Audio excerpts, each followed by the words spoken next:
everyone. Welcome back to art. This week's theme is color. We have two objectives for this week. We're going to define and describe color, and we are going to identify warm and cool colors. Now, in just a moment, I'm going to explain to you the important vocabulary for this week. Color wheel, primary colors, secondary colors, warm colors, cool colors, complementary colors, and analogous colors. Let's get started. Hi, everybody. As I said in the intro, this week we are talking about color. Now let's take a closer look at the color wheel and the different ways we can group these colors. Here's our color wheel. Yellow, orange, red, purple, blue, and green. And then we've divided it into our warm colors and our cool colors. Our warm colors are red, orange, and yellow, and our cool colors are purple, blue, and green. Now, this is going to be important because one of our objectives today is to be able to tell the difference and identify the warm colors and the cool colors. That's also going to be important when it comes to our project at the end of our lesson today. Another way we can group these colors is in our primary and secondary colors. Now, primary simply just means first. Red, yellow, blue. These colors, you cannot make them. They just are. They occur naturally in nature, and that's why they are our first colors.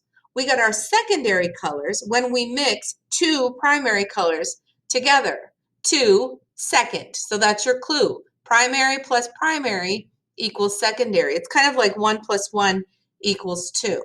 So we have blue and yellow will make green, yellow and red make orange, and red and blue make purple.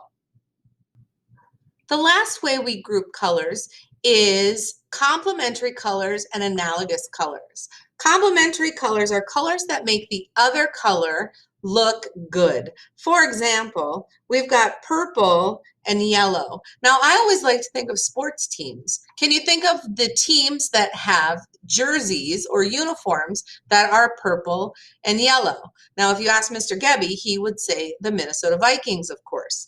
But there's a basketball team that uses purple and yellow. Can you think of which one it is? If you said the Lakers, you are correct. And then we've got red and green. Think about Christmas. Why do the colors red and green, why are they used at Christmas? Because they complement each other. They make each other look better. And as well as blue and orange. Now, these are our school colors, blue and orange. And so those colors complement each other. That's why they're often used at the same time. Analogous colors is simply colors that are right next to each other on the color wheel. Now let's zoom out again and take a look at what that means according to our color wheel. Okay, so if we take a look at our analogous colors here, we've got blue and purple. If you look over here, blue and purple are right next to each other on the color wheel. So analogous could even be another name for a neighbor. It's the neighboring color. We've got orange and red, which is here, orange and red. Then we've got red and purple, which is red and purple. And then we've got blue and green, which here you see blue and green. So we've talked about the color wheel, warm colors and cool colors, primary colors, secondary colors, complementary colors, and analogous colors. For our project today, we are focusing only on our warm colors and our cool colors. Okay, this is our assignment for this week. You are going to write your name, and then you're going to add these doodles around the outside of it. Now, I'm not expecting you to fill up the entire page, but I do need to see. The whole point of this is to show me that you know the difference between warm colors and cool colors. Now, I did my name in warm colors, and I did the outside area in cool colors. You can pick, and you can do either one, but I'm going to go ahead and get you started on this. And the first thing we're going to do is write our name on a piece of paper. Now, you can use a half sheet, full sheet, doesn't matter to me. But here's my name. Zoom out a minute here. There we go. So the first thing I did was wrote my name on a piece of paper. The next thing you're going to do in order to create the block letter effect is you're going to trace around each of these letters. So I'm going to start with my D. I'm going to trace around my letter D. Don't worry if your letters overlap because that's kind of what they're supposed to do. And then the inside part of my letter D. Then I'm going to trace around my letter E. And I'm actually going to let these overlap because I want to create interest. I want it to be interesting. And when you overlap things like that, that's how they become interesting. So there's my E. I'm going to trace around my letter B. Leave the E on the outside of that. I'm going to trace around my letter R. I'm going to actually overlap my B with my R. A little extra there. Then I'm going to trace around my letter A. Whoops.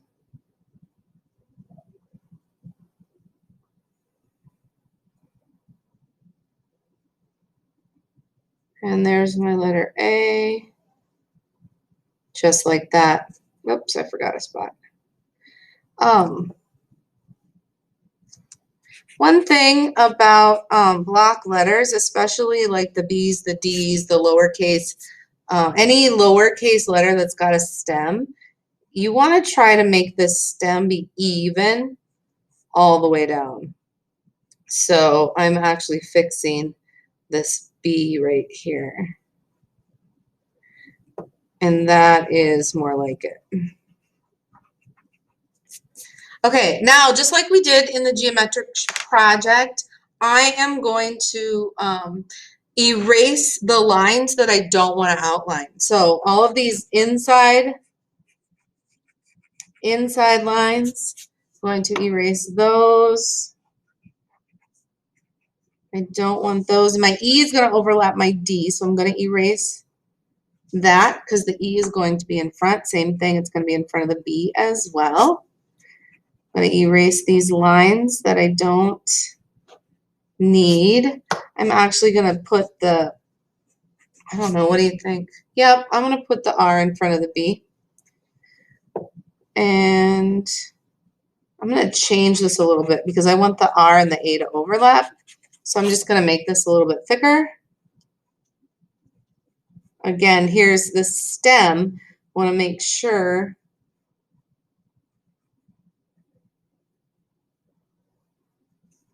there we go, that it's even all the way.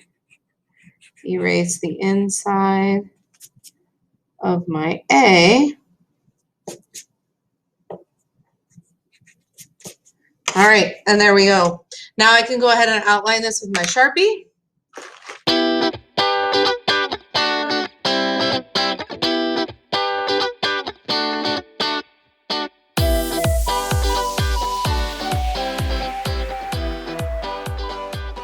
Okay, I've got my name outlined and I have it, I have all the extra pencil marks erased. Now we're gonna do the doodle part. Super, super simple. You just start by, the first thing you're gonna do is you're gonna outline your whole name this time.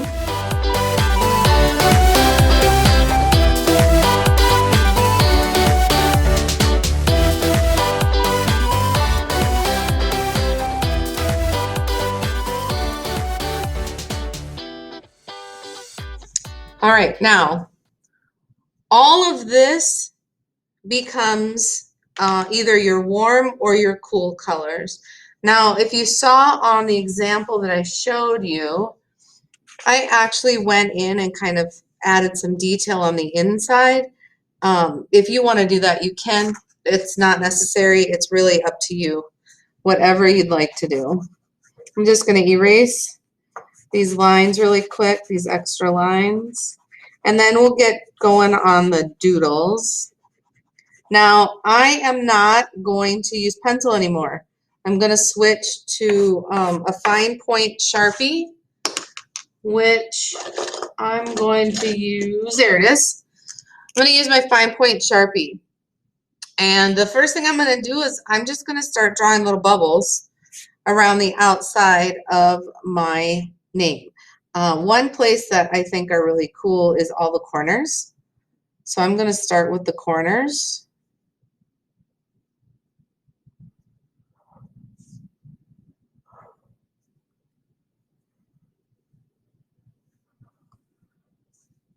You can make them as big or as small as you would like.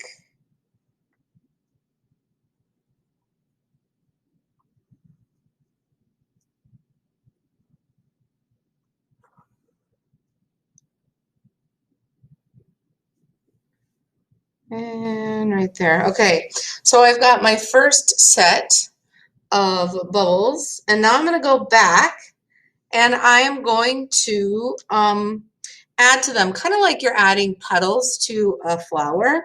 So now I'm just going to kind of join them together.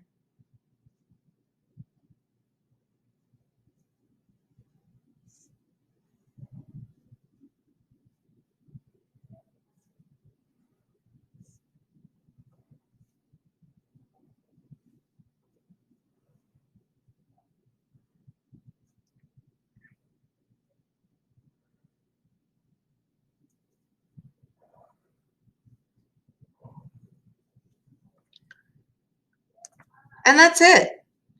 After that, you simply just go in and start tracing the curves, make little rainbows,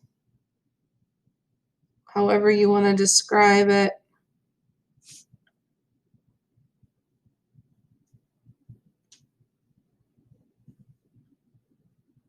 And then when you are done, you can color each one of them a color, or you can color stripes. It's up to you.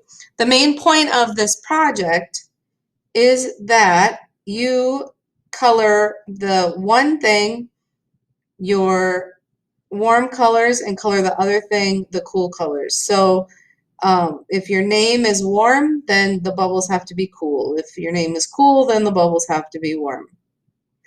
I am going to attach the directions that I used so that you can see what hers looked like as well as mine. And if you have any questions or if you need anything, just message me. Please don't forget to submit your artwork when you're finished. Make sure you post it in Schoology, and I will see you next time.